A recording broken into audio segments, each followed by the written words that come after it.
7 names, no games as I run it down the line. We got Kenny Ken put 100 on the tees with the streak for the cash. He ESPN. Seth Curry with the shot. In reality, he's more like Seth, but he's all we got. Up next is Gentleman Jack, better known as Junior Blue. We told him not to do it anyway, but he did what he do. To his right is Devin, that dude, Eldad or Dirt Ass Dan.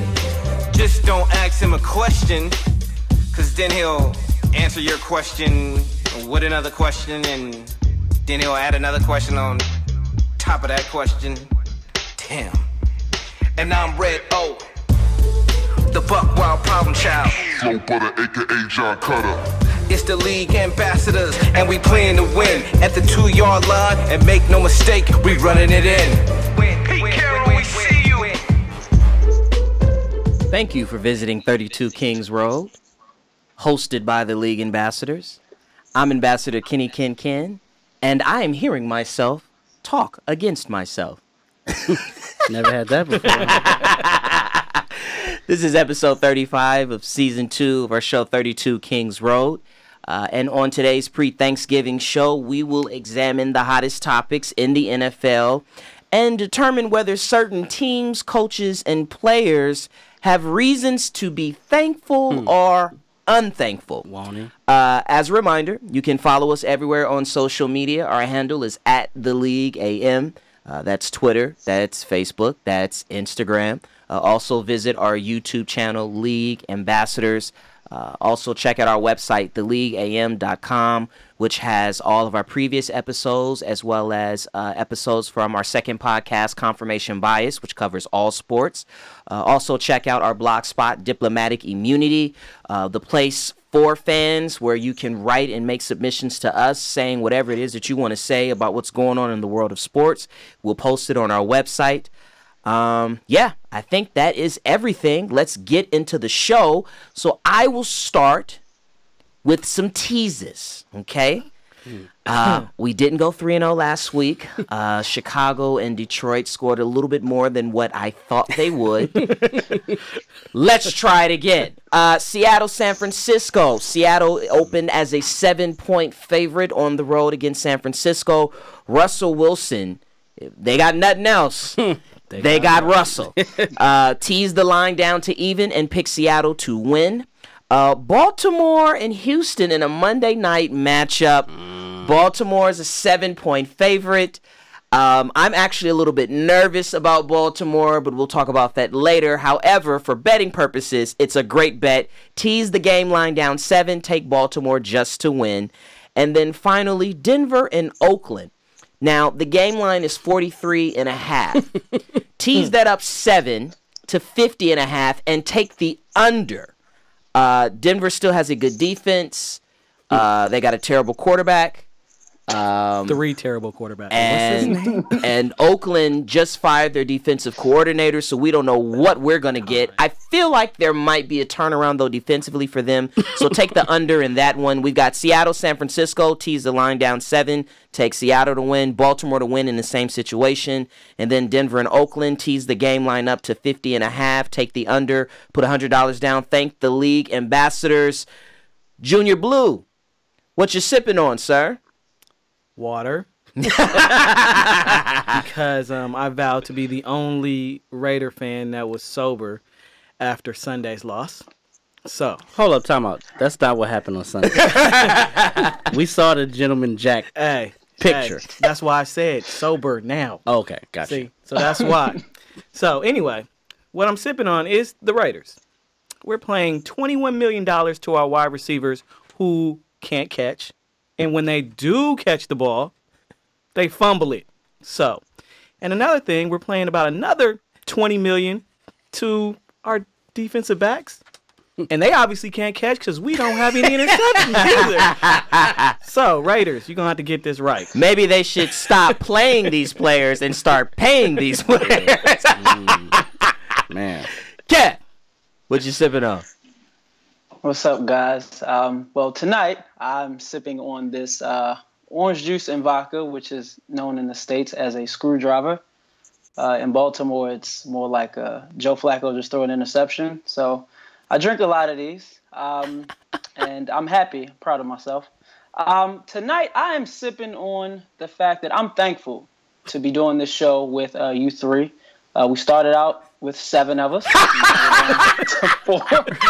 But hey, we all we got, so let's keep this thing rolling. That doesn't mean Red O is out of the group. Yeah. Let's be clear. Oh my God, Dad, what you sipping on? I gotta follow that. So I'm sipping on a little ginger and Uncle Jamie here. But what I'd like to speak on, what I'd like to talk about here with my brethren. So let me just give some background here, because this is in some some real UFC, boxing, WWE type shit, right? So back on November the 7th, the middle ball son, LiAngelo, the one we all know ain't gonna make it, was arrested in China with 2 other UCLA players, essentially for shoplifting, while UCLA was there playing, I believe, Georgia Tech. Mm-hmm. Since then, we can't be too surprised of what is unfolded here back in the States. So just to give a quick recap, so Trump tweeted that he wanted a call of gratitude from the players once the players were exonerated and were brought back to the States. And the tweet said, "Do you think the 3 UCLA basketball players will say thank you, President Trump? ? They were headed for 10 years in jail." So the 3 kids were actually on the plane when that was sent out. So when they landed, they actually did have a press conference, and they apologized for their conduct, and then they thanked President Trump later in that day.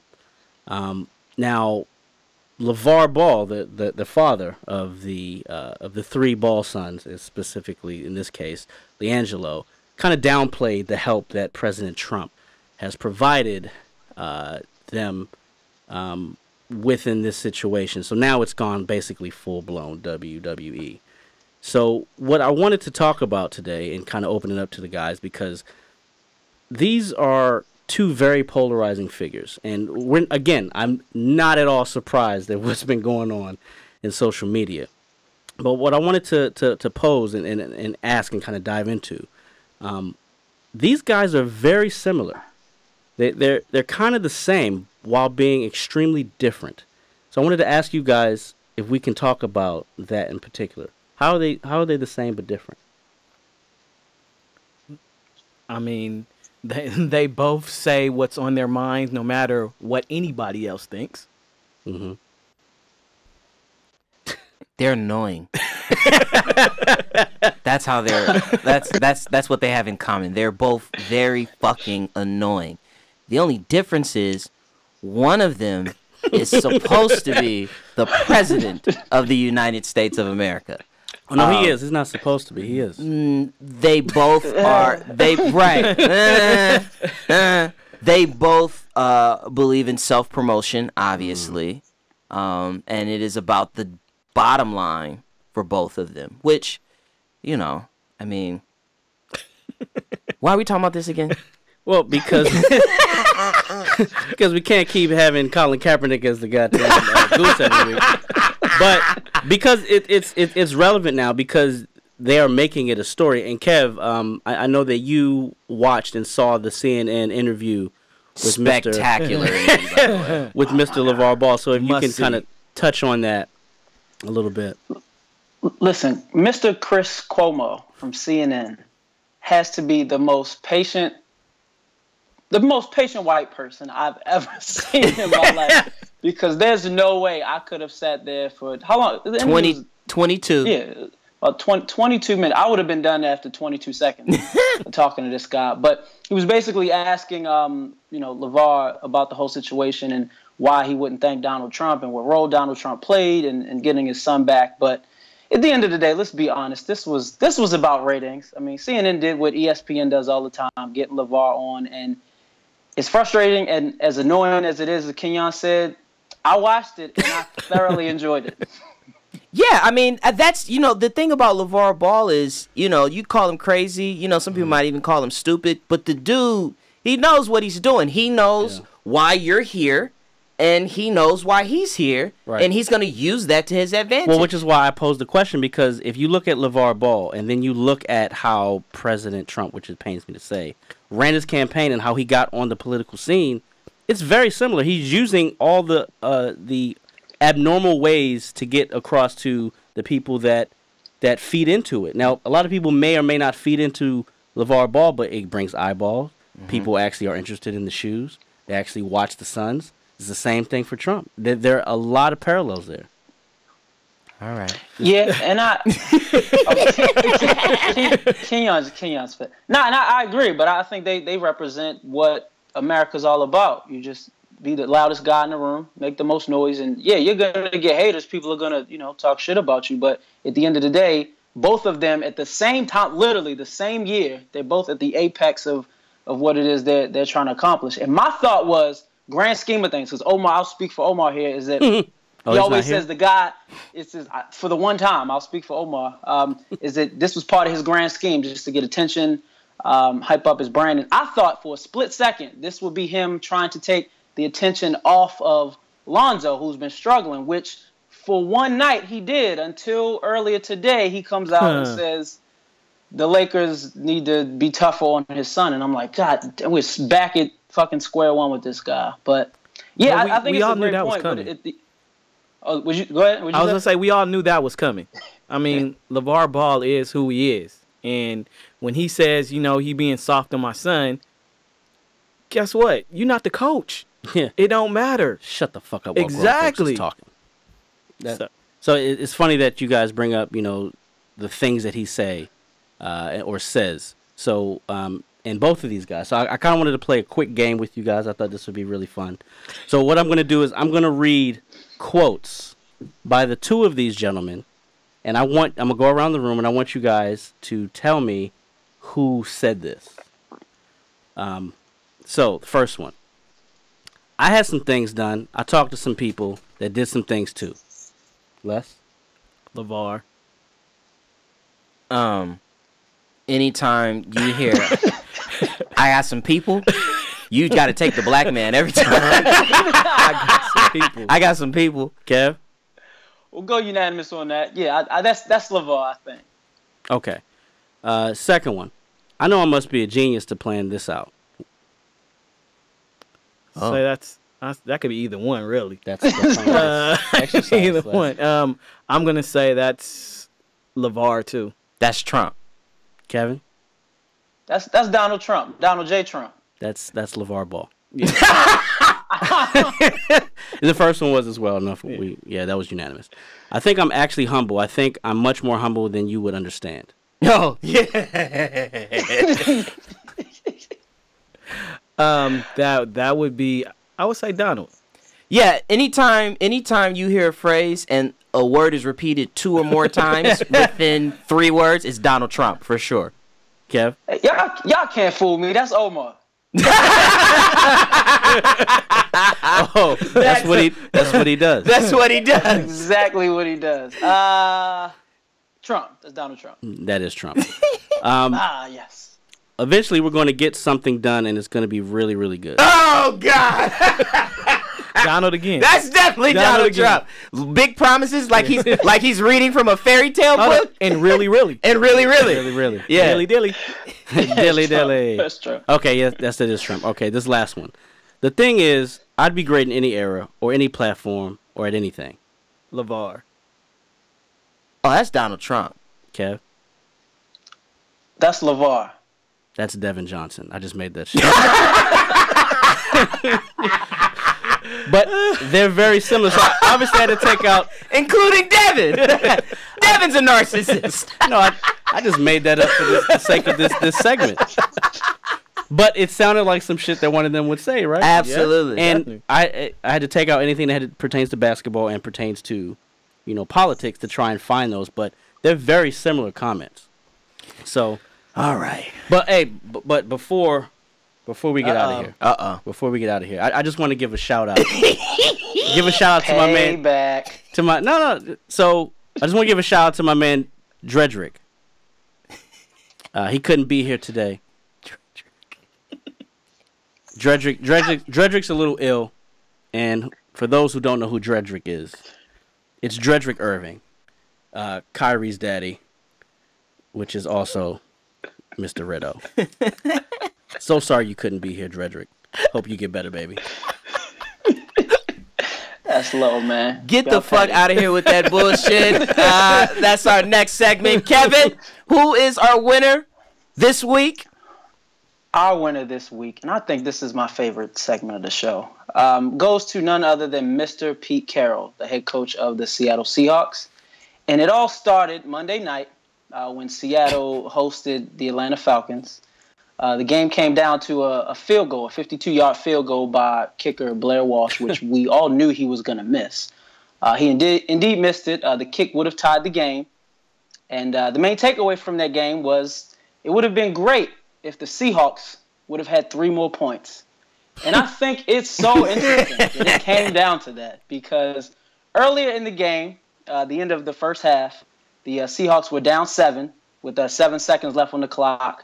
And they had a 4th and 1 where they could have taken an easy 17-yard field goal to cut into the lead. But no, Mr. Pete Carroll passed on the opportunity and decided to fake said field goal with a shovel pass from the holder, John Ryan, to tight end Luke Wilson, in which the play was immediately blown up by the Falcons defensive tackle. So asked after the game what went wrong there, Mr. Carroll's response was, and I quote, "It would have been a really good call if we would have made it." Never been a truer statement. I don't think Pete Carroll understands how decision-making works because no shit. It didn't work. You guys ended up losing by the same amount of points that you left off the board. And for trying to explain such a disastrous decision, Mr. Pete Carroll, please get the fuck out of here with that bullshit. I'm going to add on to that. The thing that's crazy about that play call is there was no way that Luke Wilson was going to get 31 yards, which based on time and score was what they would have needed to get a touchdown. Even if they get a first down, they just run out of time. And if they don't run out of time, they're going to end up kicking a field goal, which is what they needed to kick. They should have done in the first place. It made no fucking sense whatsoever.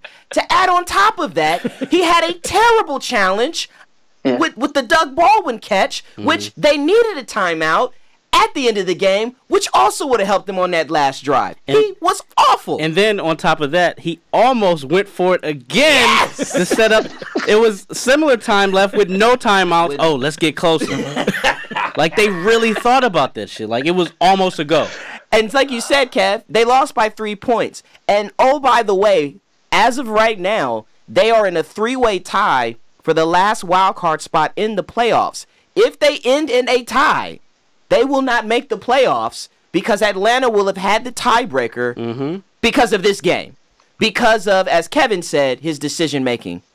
Pete Carroll, we see you. Get the fuck out of here with that bullshit. Pete Carroll, we see like you. Coach Joe said, over coaching. Yeah, absolutely. Let's get to some football tea. We're going to have an extended version of this. And in the spirit of the holiday season, the fuckboy holiday that is Thanksgiving. Wait, all of them aren't? Right? We've got a segment of give thanks or not giving thanks based on our hot topic. So first of all, we'll start with the Buffalo Bills and Tyrod Taylor, Mr. Nathan Peterman. Nasty Nate. Nasty Nate.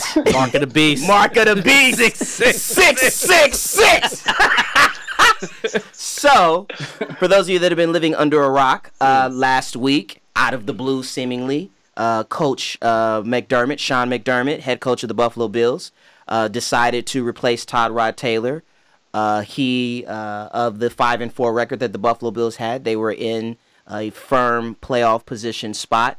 And he decided the week before traveling to the West Coast, which is notoriously a tough road trip either way, west to east or east to west, to start a rookie 6th-round quarterback, Nathan Peterman, against probably the most fierce No, pass rush, not probably. Mm-mm. fat pass rushing tandem in football, Mr. Joey Bosa, Melvin Ingram. Yeah, opposite sides. Bookends is what we call it. Bookends is what we call them.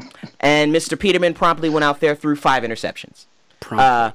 Immediately. I mean, after the first pass. The first one wasn't his fault, but Everyone after that. And so, interesting stat on that though. But yeah, in that game, ended up having to go back to Mr. Tyrod Taylor. we got to get you from the field. We got to get you. Bring you back to the house. Bring you back to the house. Put him in the game. I mean, they lost. They got blown out. So, my question to you guys is: if you are a veteran player on that Buffalo Bills staff, if you are a fan of the Buffalo Bills, are you not giving thanks for the decision making of this coaching staff? Let me start this off. So, I'm really not a big fan of Nick Wright from Fox. Mm-hmm. I think he's outlandish in some of the shit he thinks, but he says it with a lot of fervor, so you kind of fall into it. But he had an interesting comment on this a couple weeks ago, basically talking about how the benching of Tyrod has to do with a lot of white privilege, and people didn't want to hear that because black quarterbacks get a lot less opportunities to actually, make up for their mistakes and get other chances. In the comment section on Facebook of that actual post, there were so many Buffalo Bill fans shitting on his comments, talking about, you only watch one Buffalo Bill game, you don't know what's going on, Tyrod's terrible and this and this and that, and boom, boom, boom, boom, boom, boom, boom. So they were okay with that shit, which gives credence to what he's actually saying, because in any other realm of reality, it's not true. They lost 2 games in a row. He had a good game. The first game they lost, it wasn't his fault. He had a terrible game. He had a 1-game leash. So I think they're getting their just desserts, whether it's pumpkin or sweet potato. Kevin, would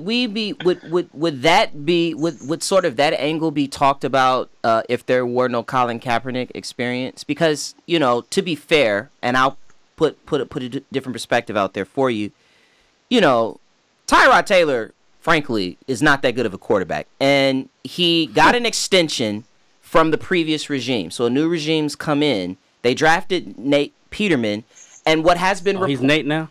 Yeah, he's Nate. Right. Call him his whole name so we can see. Nathaniel Peterman.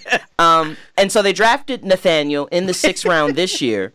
And what's being reported is that part of the organization's philosophy with going with Peterman is that they know what Tyrod Taylor is, and he's not going to be in their plans in the future.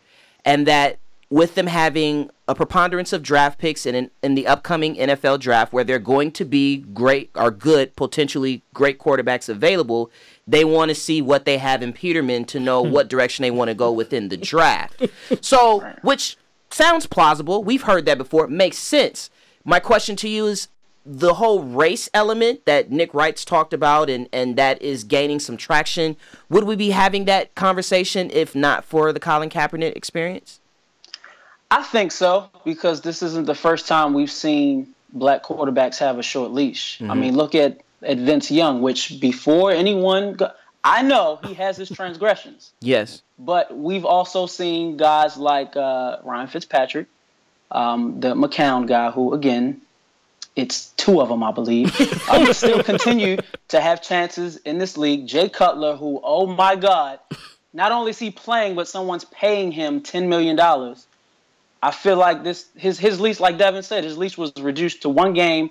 In Buffalo, if you look at the contract issues they had with him last year, they've been trying to get rid of him. They just didn't have an answer right away that could justify letting a guy go who was semi-productive. And I think it's the same approach that Denver took with Simeon and with Paxton Lynch. They made it his job to lose, but I think they took it from him a little too fast. Now, before I go there, I do have to speak on what I said last week, because, again, I do agree that the Buffalo Bills made the right decision by benching Tyrod. I think they should take it a next step further and bench LaShawn McCoy, because they continue to make these decisions. They drop out of the 6th wild card spot, and guess who step. Gotta play the long game, baby. And that's the crazy part. They were in the playoffs. Exactly. So just like you said, you had a 1-game leash. But does he have a 1-game leash? He's been the starting quarterback there for 2 years. They were 5-2. Exactly. Yeah. I mean, they were 5-2 in the playoffs, a game ahead, and then you pull him at that after one bad game where they got blew out by the Saints, I believe it was. But who have the Saints lost to? So I mean, 8 in a row. just think about that, and then you put Nathaniel in, who went 7 for 10 against the Saints, Nathaniel? and all of a sudden he's the next coming, and then what happens? 5 interceptions in the first half, and didn't look good at all. And then you listen to Sean McDermott talk after the game like he did some good things out there. Where? How? Well, I don't know if y'all saw the tongue-in-cheek little picture I sent where it had Nathaniel Peterman on the Chargers roster, and his roster status was suicide watch. But all 5 of those picks were courtesy of Mr. Joey Bosa's press. Yeah, and so which is another point with Peterman at least. I mean, some bad decision making there, yes, but they had trouble blocking Bosa and Melvin Ingram. But like you said, they put him in a fucked up situation. Agreed. On the road, West Coast trip against those bookends. Right. And they ate all day. Oh no. But Tyrod has 3 interceptions for the season. three that's interceptions. Right, but that's part of the problem that they have with Tyrod is that because he doesn't turn the ball over? Tyrod, no, no. Tyrod and Colin Kaepernick are they're 2 slices of the same apple. Colin is aggressive, will take shots up the field. They want Tyrod to take the shots up the field, and he's basically risk averse is what he is. Yeah. And that they want more from their quarterback. They want more. But my only thing is this, that if you watch the game, and I had it up in the background, they basically laid down like as a team when Peterman was out there. In the second half, granted, Tyrod came out and he had a turnover, which was forced by the bookends. Yeah. But after that, they were a completely different team. I completely agree, and that's why that's why my initial question was: if you are a veteran on that Buffalo Bills squad, a LaShawn McCoy, a contributing player, that's why wasn't that I think that needed to be taken into consideration before you made this move, Kev. Yeah, and to your point though, we just got to be frank. If this was any other quarterback, it just wouldn't have happened. And I think that we do have to take a moment though to give Tyrod props, because I wouldn't have went into that game. I would not have come out that locker room with my helmet. I'd have been like, "Nah, this is your bed. You sleep in it." And he did something that I don't think many other people would have done. So I think we should applaud his professionalism. But I also think if this doesn't pan out for him in Buffalo, his leash, not just on his team but around the league, is going to be a lot shorter, just because of how him and any other black quarterback in his league has been disrespected in the past. There's a definite history of it. Giving thanks as NFL fans, we want to give thanks first to for the greatness of Mr. Larry Fitzgerald, who this weekend passed Tony Gonzalez for 5th all-time in receiving yardage. Also signed a 1-year extension, very quietly signed a 1-year extension with the Cardinals. The question I got for you guys is, what does he know about Arizona that we don't know? Bro, I can't figure it out. Like, yo, why are you nothing's happening out there. Carson's gone. Adrian Peterson's falling apart. You guys are the worst team in that division. Maybe he just likes suffering. I don't know. Loyal? I think they're going to get a quarterback. That's what I think. I think they're going to get a quarterback. What's crazy about it is every year we talk about how is this his last year. You know he's on pace for 100+ catches and 1,200 yards. Yeah, that's crazy. The slot, the move to the slot was genius. With who at quarterback? Well, let's talk about that though, because first of all, big shout out to Tony G for having that many yards as a tight end. Yeah. For him to pass him, but this man, if he continues to play one more year, which he is, and as long as he stays healthy, and he's already told people, go for my head, don't go for my knees, he will end up 3rd all time in rushing yards. In receiving yards. Sorry. But here's the list of the QBs that he's played with that have just thrown him a touchdown pass, not necessarily just been in the game. Kurt Warner, Carson Palmer, one of the McCowns, Kevin Kolb, Leinart, Anderson, Derek Anderson, St. Pierre, Max Hall, Richard Bartel, Navarre, and Sean King. I was waiting for Ryan Lindley, actually. I don't think he threw him a touchdown. Yeah, he probably didn't. He sucks. Yeah, no. Most of that list does. Most of that list And he has sucks. over 100 touchdown passes. And so maybe Why they not demand a receiver. trade to a contender? I don't Military, get that, man. family, loyal. maybe they're going to get Drew Brees in the offseason or Not Eli where they Manning. Or Eli Manning. Maybe they're going to get a quarterback. They've told him but that. the Cajun is on, like, he making little bubbles here like he might dip. Well, you know, He's a good coach. he's a good coach. If they get and maybe his tone changes if they can get a quarterback, is all I'm saying. I feel like he knows something. Also, staying with giving thanks, we want to give thanks for Mr. Bill Belichick. Now, everybody here, most of us here, have teams and probably don't really like the hoodie. But the hoodie this weekend passed the fedora, Mr. Tom Landry, for all-time wins. And, you know, he's probably going to go down as the greatest coach Probably. ever. The question I have for you guys, does he catch Don Shula? No. 77 wins ahead of him. He's 65, I think. Mm-hmm. I mean, it would take He him. doesn't look 65, though. I think it's another 6 years he'd have to do this. Yeah? At a high I level. don't think. Tom, Yeah, I don't think he does that. No, I think he quits. I respect the hell out of him, though. Oh yeah, definitely. How many wins they got this year? They're at 8. They're gonna end up with Eight. 13. So they'll get 5 more wins. So let's say 72. he has to average 11 wins, I believe. 11 wins over Brady 6 years. 40? 6 years. 11 wins over 6 years. If he wants to do it. If he wants to do it, he that's, can wants do to it. that's do the it. question. So- But it doesn't even matter because he's still gonna go down as the greatest coach. He's still the greatest. He Yeah. doesn't have to pass Shula Yeah. to be the greatest coach of all time. Yeah. He is. Now, he did pass the fedora, but the one thing I will say about Landry, which he didn't have the opportunity, one, Landry played 11 seasons without having 16 games. Mm-hmm. So we don't know what would happen if they had that many games back then, because they didn't start that till 78, and he went till 88 or something, or 87, I believe, before Jimmy got there. Staying with Bill Belichick, he had some interesting thoughts about being in Mexico over this past weekend. First of all, the NFL announced that they are going to, which we, the league ambassadors, want to give thanks for. They're going to play they've signed an extension for 4 more years to have games, a regular season game in Mexico. So we give thanks for that. However, Belichick, he didn't love the logistics of that experience. He talked about Earthquake. he talked about how, you know, they're not used to having an NFL team or an NFL game at that stadium, and there was a lot of work, a lot of demands on his organization, also the Raiders organization.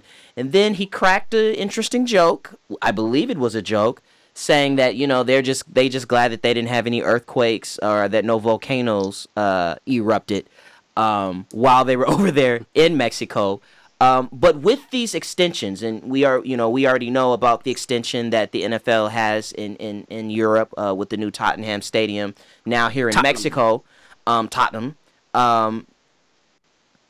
Is the NFL going to continue to experience blowback because these teams, and Belichick in those same comments mentioned this as well, they don't like giving up a home game for these trips? How are they going to solve this quandary? I don't know how they solve that, but I think a team like the Raiders would have been perfect for that, right? Because of the fanfare that they have here in this city that is mostly Hispanic. Right. Mexican, Latin culture. They have a very strong Latin culture, right? I think it's something that they would target the Texas or more southern teams. But it still takes away, but it depends on the how used to the environment they are. Like Jacksonville is a team that goes to London every year, and they've signed up for the next 7 years. Right. And they've gone over there, and they have a winning record there, so they're used to it. But here, it's a bit different. I think it's good for the league because it is exposure. Mexico City is smack dab in the middle of Mexico. It is a volatile place as far as like the Natural geology disasters. goes. Yeah. But I think kickers would fucking love it because The altitude is ridiculous. they we know Gostkowski loved it, and everybody who had Gostkowski on their fantasy football team. we would not mind going to Mexico, the Ravens. Just not London because Justin Tucker just kicked the bitch out off the This is kickoff. just get to the 50. The Raiders have the Raiders not been the de facto home team? They have been. They've been the team that's been going And down just there. think about Oakland losing the team anyway to Vegas, Right. And now you're taking a home game away from them. I mean, that's shitting on them on another level. Honestly. Right. And to your point, I would think that one of the teams in Texas, but I can't see Jerry Jones being excited about it. Last year it was the Raiders versus the Texans. Uh-huh. But I mean, you take a home game away, and if you look in that stadium, there was a whole bunch of fanboys out there rocking Patriots jerseys. It was majority Raiders, but there was, I'm going to say, 30 to 40% Patriot fans. One would think that the ex-San Diego Chargers would have a good play there. Oh, yeah. Now L.A., the two L.A. teams. Yeah. Chargers don't have that many fans, period. Arizona. So the states, those border cities would be something you would point to. Okay. Speaking of not, Mr. Jameis Winston is not giving thanks because it was reported that he's being investigated for misconduct with an Uber driver. And the thing that's interesting there are two interesting aspects to this story. One is that Ronald Darby is coming to his defense again. And what I mean by that is when he had his issue at Florida State, one of the key witnesses and one of the people that was actually in the apartment where the alleged sexual assault happened was Ronald Darby. And Ronald Darby was in this Uber, was part of this Uber experience, and he said that, that nothing went down. That's the first thing that's not interesting. even that, though. He said that there were 3 people in the car, and they're saying that on the accuser side that there was only Jameis in the car. Right. So Darby's come out, but they haven't revealed that third person yet. Yeah. But what's funny to me is that it's the same attorney from the alleged sexual assault case that's on this case for the accuser for the Uber driver. Really? Darby gonna stop hanging out with Jameis. Either that or he's the real, or he's the second version of AC Cowlings. One or the other. All the way with AC. All the way with AC. Well, I mean, I don't want to put any sort of bad vibes out there about this because it's a serious issue, but he has a track record. He's a super easy target. Jameis is. And with the climate of the country right now, with sexual assault and predators and people accusing people, perverts, super. I just hope that it's not a fishing expedition because this person did not file a police report, and this happened in 2016. Right. So now, when in the environment where everyone's coming out and they're able to speak on it and they feel more comfortable, people are saying things, but it's really a he said, she said because the Uber's saying, oh, it was just him, and now there's somebody else saying there was multiple people in the car. So where do we go from here, really? Right. Kev, I want to go to the NFL angle with you with this, and that is that it's, like I said, I believe BuzzFeed was the one that reported that the NFL has launched an investigation, and clearly there's no criminal charges that have been pursued, and I don't even believe that they are actually even being pursued. And we look at what's happened with Ezekiel Elliott, where he was actually vindicated in the criminal aspect or the criminal piece of his case, of his situation, but the NFL decided to levy a suspension against him. It stands to reason, I don't think it's a huge jump to say that potentially Jameis Winston could be in trouble with the NFL because of this situation. As a fan, how does that make you feel? I feel like Jameis Winston should stop hanging out with Jameis Winston because he can't get out his own way, and I hate to see it because, like Devin said, you do become an easy target, and what happened to Zeke, I think, happens to many people, not just athletes, but to some men, as many valid, occurrences of assault happen. I'm sure, false accusations happen just as often, but he's got to put himself in a better position. And I don't know how that is. I don't know the direct answer for it, but You just can't have this kind of stuff happen to you. And knowing his track record, knowing his lack of maturity, so I think something has to be done for him to realize that, like, yo, your actions are serious. You're harming other people. You're harming yourself. You're harming your team. So if it's, whether it be a team suspension or something come down from the league, I think they have to do something because it's getting out of hand. Really? Junior Blue, you agree with that? Yeah, I mean, you have to do something. There comes a point where if people are continuously following up over and over again, there's something there.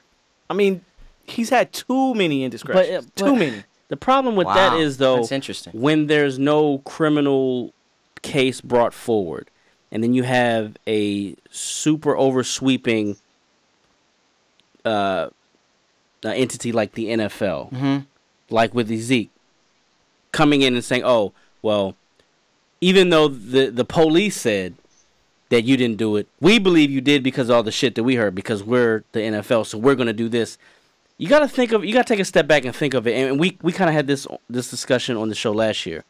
If you're a regular ass person that works for corporate America and you have some sort of altercation with the police, or not with the police, but the police are involved, and then your job supersedes the police, like, how would you feel about that? And we're taking it a step lower in this instance with Jameis Winston because the police aren't even involved. The girl and her attorney just went to the NFL. Well, that's what I'm saying. So, like, say someone says, they don't even, like, police investigate it. Nothing happens. Oh, I'm just going to go to your job? Right. Like, how can you think that is okay?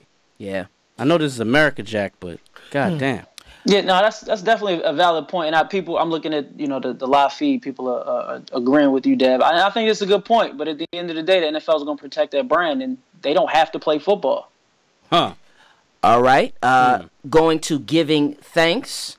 And I'm doing this because as of right now, this is the only team that league ambassadors. Members of the league ambassadors that are currently in the playoff chase are in the playoffs. And just say it again. And that's hold on. That's just because you haven't had your training day yet.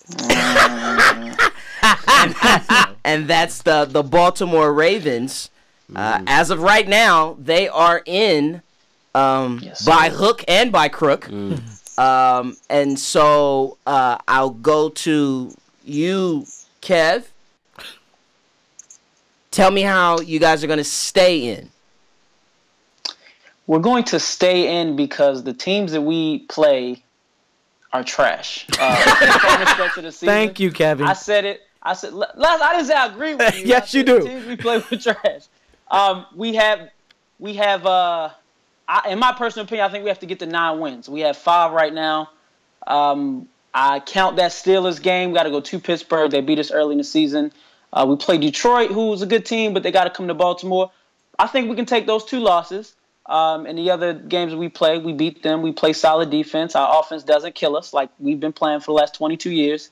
And I think we sneak into that 6th and final wildcard spot. I actually think 8-8 get you guys in. Les, here you go. Hey, I said 8-8 get you in. I can't tell if it's a troll or if it's That's real. what I'm saying. I said it get you in. It's a troll. It's Omar's boy. All right, Dad, I got a question. One of these coaches is going to be able to give thanks because they're going to survive the firing line. Oh, one? We've got Hugh Jackson. We've got Chuck Pagano. We've got Dirk Cutter. We've got Ben McAdoo. And we've got John Fox. All of these coaches, with the exception, you could throw Vance Joseph in there, but I didn't. First-year coach. Thank you. He's kissing up to John Elway. We'll get to that in a hot second. I think he'll be okay. If one of these coaches were to survive, who would it be and why?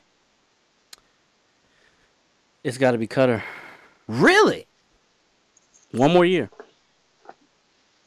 Dirk? One more year. Cutter? You get Dirk 1 more year. The reason being is they've already, well, it's hard to say because once you get the vote of confidence, you're kind of fucked because Porn Stash already kind of got the vote of confidence. Ben McAdoo. Oh, Yeah. I don't know if that was the vote of confidence. Yeah, I don't think that was vote of confidence. I think that was hold tight. That was hold tight. Wait till the end of the season. Wait till the end of the then season. We'll review what happened. Right, but he can always play He lost that. his team.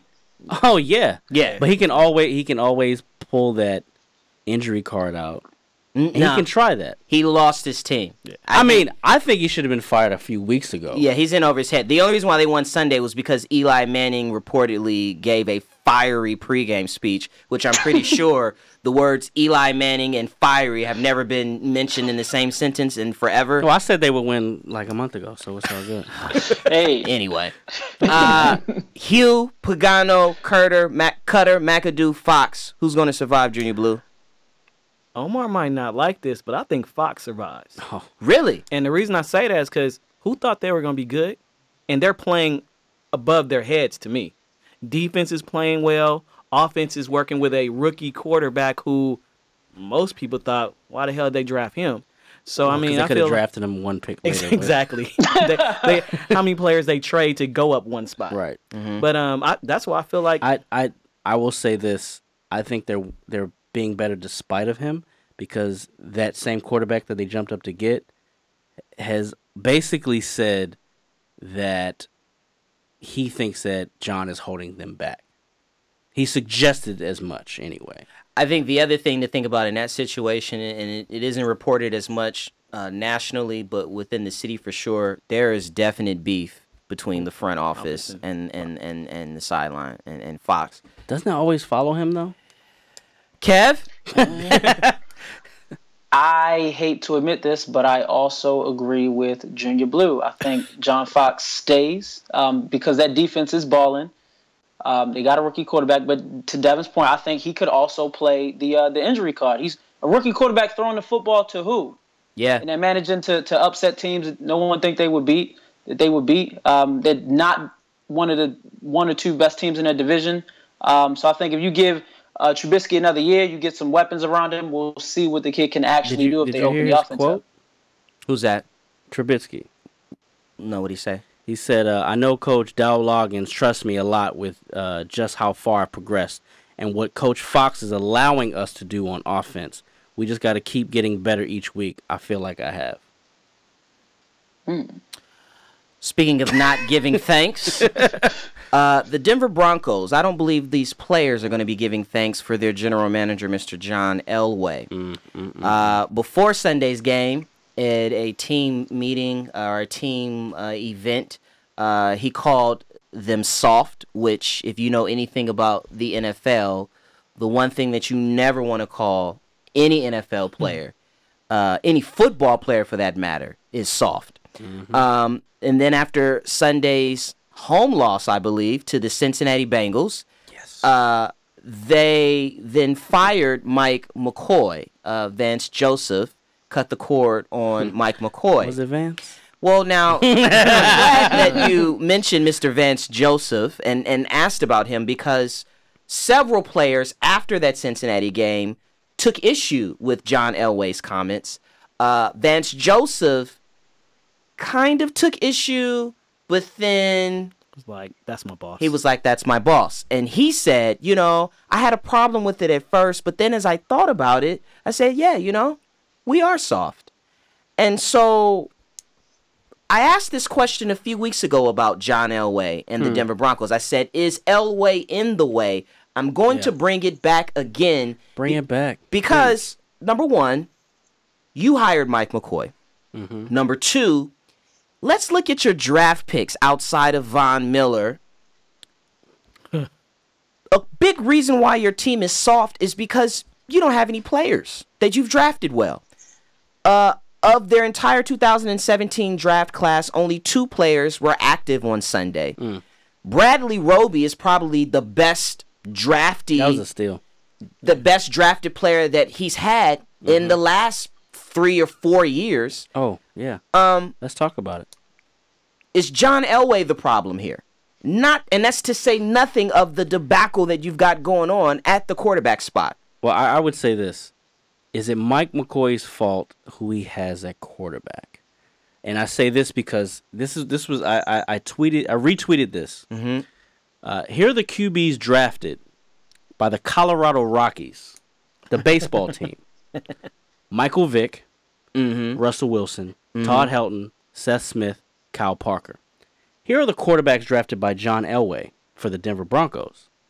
Brock Osweiler, Zach Dysert, Trevor Siemian, Paxton Lynch, Chad Kelly. The baseball team drafted better quarterbacks than John Elway. Yeah. Kevin? Yeah, I think Elway's kind of on his last limb here. I think the comments about a team being soft is, to your point, something you say when you have a team that's capable but not living up to their abilities. You're putting a team out there on the field that's just not capable of winning, and we all saw this coming into this season with the debacle at quarterback, now with them starting Paxton Lynch a few weeks too late. I know he was injured, but you fire your OC, you bring in a new quarterback, and you ultimately set your team up, again, for failure. Their backs are against the wall, and I don't think them being soft or not is going to change the fact that you don't have a productive offense, and that comes down to you drafting and putting this team together. Let's go up 10,000 feet and stay in that AFC West. Who wants to win that division, Junior Blue? I don't think the Raiders do. I hope the Raiders do. Nobody really, because Kansas City, I mean, Alex Smith went from being MVP candidate to, is it Mahomes time? I mean, damn. I mean, that fall was quick. While you guys Shut up, Kenyon. was talking about Kansas City, and I tried to tell you motherfuckers. Hey, and what's crazy, think about this. Andy Over the Reid, last bro. 5 games, Uh-huh. there's only one team with a winning record. It's the San Diego Chargers. The Los Angeles The Chargers, Los Angeles correction. Chargers. Don't be talking about my team like that. So you picked one? No. Oh, okay. No, no. Shannon. So the LA Chargers are 3-2 over that. The Broncos are 0-5. The Raiders are 2-3, and the Chiefs are 1-4. You guys fired Ken Norton today. Thank God. Rest in peace. Should have fired him 2 years ago. So I'm assuming Jack Del Rio is going to call the defense. Yeah. Jack gonna get the next call. Hey, but I wish Todd Downing to get a call too, because the offense is suffering with him behind there. Yeah. I mean, it's just I've felt like this all season long. The Raiders have too much talent to be playing the way they're playing. We wish we had y'all receivers. No, wait. If your receivers catch the ball, you don't wish you had our receivers. I don't know. I'd take those chances because we got At least Rashad y'all Perriman. receivers. At least y'all receivers are on the field, Les. So who's going to We win don't have the that. who's going to win the AFC West, Steph? To be honest, it's gonna come down to week fucking 19 to figure this It out. is. Because if you look, first of all, I'm sorry, the Raiders and the Broncos are done. Done. I don't know. I think we have too much talent to be called. I think the winner. I think done. we'll get to it a little bit later. I think the winner of Sunday's game is still got a chance. Yeah, And I both agree teams have with that. fired. I Both agree teams with have that. fired somebody. Broncos fired Mike McCoy. Raiders fired the Broncos defense. are done, B. Yeah, Broncos are Yeah, done. Broncos are done. fucking done. And for the sake of this argument, the Raiders are done. Sorry. But- me. Now y'all going 7-9. Fuck y'all. I'm just saying. Because, all right, the Chiefs and the Chargers. Chiefs have a 2-game lead. Right. But they basically play basically the same teams down the stretch. Yep. So what I looked into very deeply is that if you look into the remaining schedule, the Chiefs' combined record of teams is 24-37. The Chargers is 23-37. Okay, very similar teams. Now, the Chiefs play like 3 or 4 50-50 games up in the air. They play the Bills, the Jets, the Raiders, Chargers, Dolphins, and Broncos. Okay? So they play each other. So all the Chargers have to do really is win the game against the Chiefs, and then the Chiefs have to slip up once. And if they wind up with the same record, we start looking at tiebreakers. Same record, done. Division record will be the same if they end up with the same record. Then you start looking at common opponents. So then you... In the AFC, I think they play the AFC East. I believe the Chiefs still have to play 3 other teams. Even though they beat the Patriots, they still have to play the 3 other teams. The Chargers are like 50-50 or 1-2 or something like that. It's going to come down to that shit. So it's really hard to gauge right now. But right now, the Chargers are playing the better football. They're hotter. They have to play the reeling Cowboys. They play the Raiders at home. Redskins have to come across country again, and I think they can make up those 2 games. But it's gonna come down to the last week. I like the Chargers. I do because those Joey Bosa folks. If you have not had an opportunity to check out Joey Bosa is the truth. He missed the first 4 games of last season, and he has been rolling ever since. But I think they've got talent. They've got the best talent overall, like 50 from player 1 to 53 in that division, and I think they find a way to pull it out. Because we are now in the playoff chase. No more bye weeks. We'll do this to be a reoccurring theme. Kevin, if the playoffs were today, looking at the teams that have made it, talk me through how it shakes out in your world. All right, so AFC wise, and I'm gonna give you guys a preface. My bias is included here. The Ravens, my Ravens would go to Jacksonville to avenge the London game loss, and I think, bias aside, I think that's a much different game here in the States. It's closer. True. But I think you have to go up against their inexperience offensively with, as much as we've struggled, our experience on offense, coaching, defense across the board, I think we may squeak that out. Then you have, I believe, Tennessee will go to Kansas City, correct? Mm-hmm. Kansas, I think Kansas City will beat them a month from now, 2 months from now. Right now, it's up in the air. But I think they, again, have the experience. They beat them, which means we would then go to Pittsburgh, which is a second home for us. And then Kansas City will go to New England. Right now, the Steelers are a better team than us. I think depending on how we play them when we go there in a couple weeks on Sunday Night Football will determine for me if we even won and done in the playoffs. With the way Kansas City's defense looks right now, the Patriots beat the shit out of them, especially because of what happened the first night of the season. So right now, based on your question, right now, if the playoffs had to start, the Patriots and the Steelers would be in the AFC Championship game, and I can't pick against the Patriots.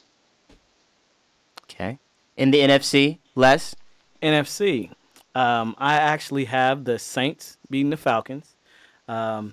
Falcons are too uneven for me. So and the Saints have been consistent, 8 in a row.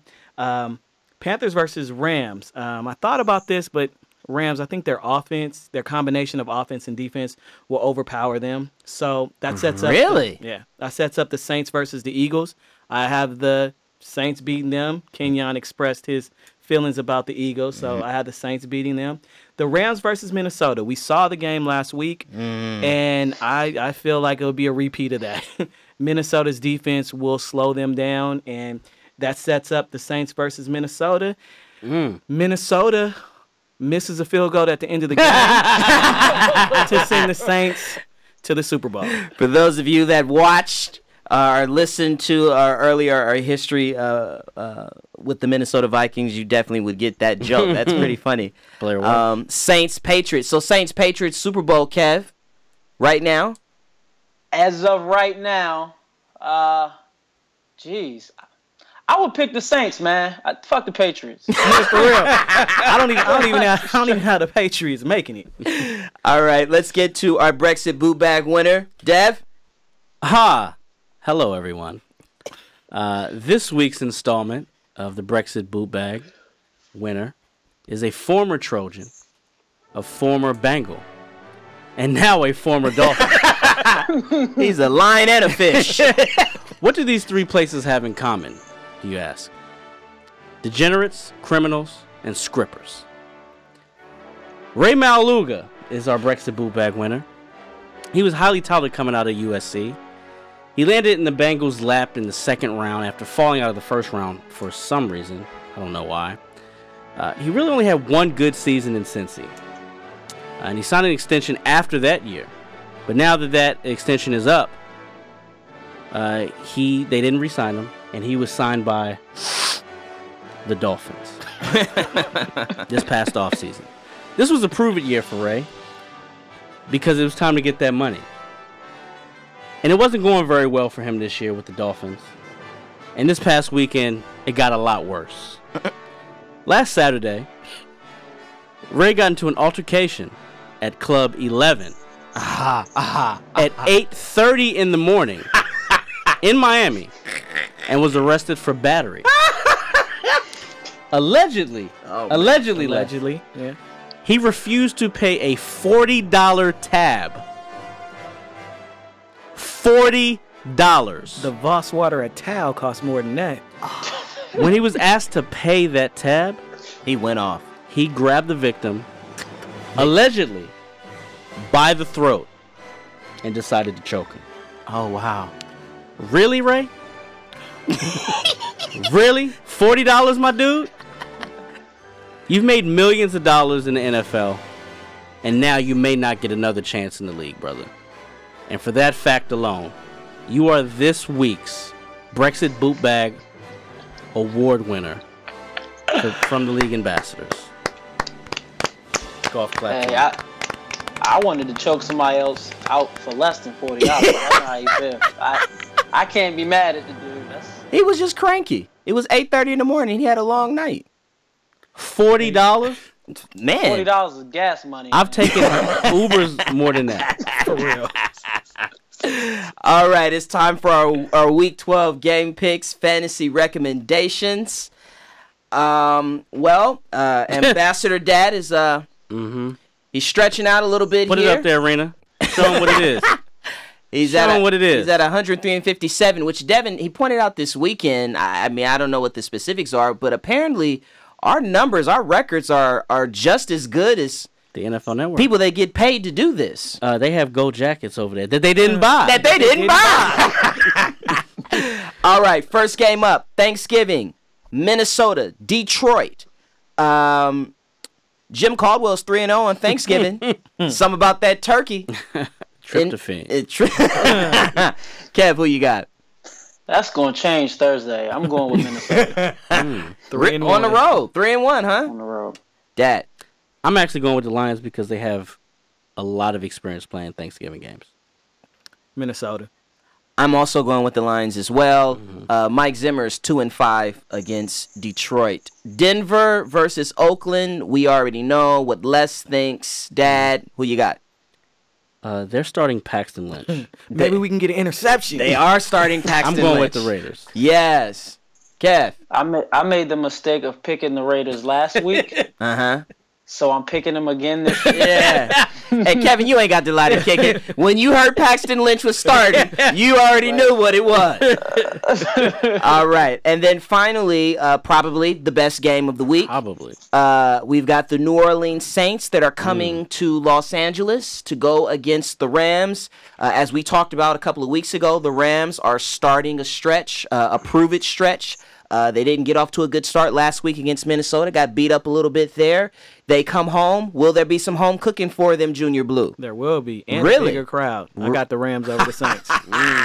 Dad. I actually thought this game should be flexed out into the Sunday night, but they said they weren't going to take Steelers versus the non-Aaron Rodgers Packers off. This was the toughest game to pick this week. But I think the balanced attack from the Saints gets it done. Saints are the hottest team in the league until they get proved otherwise. Kev. I agree with Devin, but I want to pick the Rams so bad. Don't pencil this in on that damn chart yet, but I'm going with the Rams. Okay.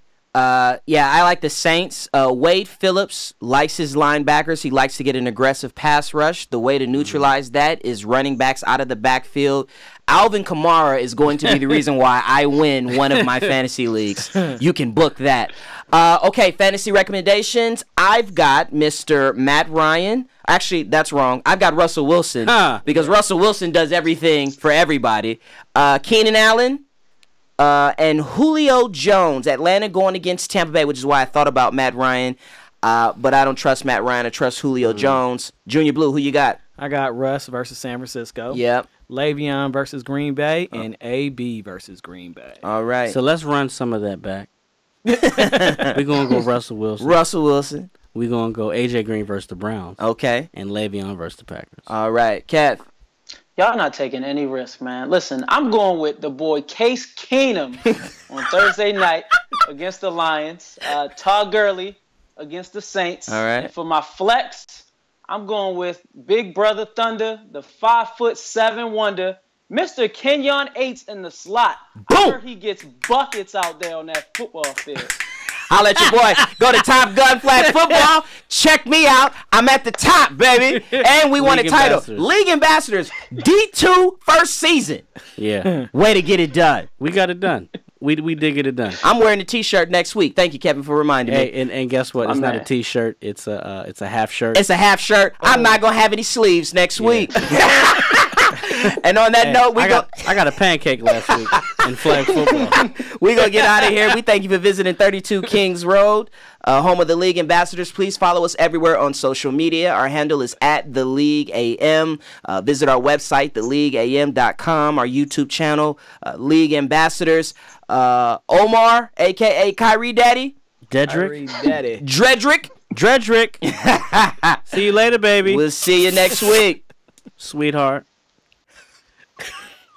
7 names, no games as I run it down the line. We got Kenny Ken put 100 on the tees with the streak for the cash. He ESPN. Seth Curry with the shot. In reality, he's more like Seth, but he's all we got. Up next is Gentleman Jack, better known as Junior Blue. We told him not to do it anyway, but he did what he do. To his right is Devin, that dude, Eldad or Dirt Ass Dan. Just don't ask him a question, cause then he'll answer your question with another question, and then he'll add another question on top of that question. Damn.